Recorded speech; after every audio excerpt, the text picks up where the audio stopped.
ও যে 17 বছর 18 বছর 20 বছর বয়সে জানাবে বিচার লিপ্ত হয়ে যাচ্ছে।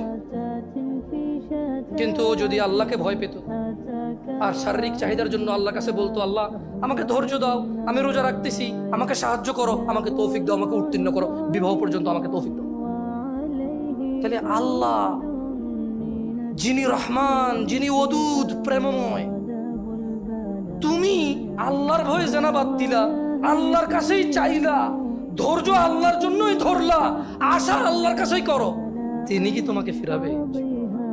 তিনি হচ্ছেন উনি যিনি 99 জনকে হত্যা করার পর শুধু উনার কাছে শাস্তির ভয়ে আছে কিনা আমার মুক্তির উপায়, আমার কি ক্ষমা হবে, ক্ষমা কার থেকে? তাহলে ওই যে বনি ইসরায়েলের ঘটনা, ও 99টা মানুষকে মারার পর কার কাছে ক্ষমার জন্য, ক্ষমা হবে কিনা ব্যাকুল হয়ে গেছে, কার কাছের জন্য? আল্লাহ থেকে। ওকে যাদেরকে মেরে ফেলছে তাদের কাছের জন্য।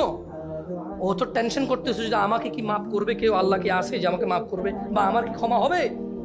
99টা মারার পরও কি ক্ষমা পাবো আমি?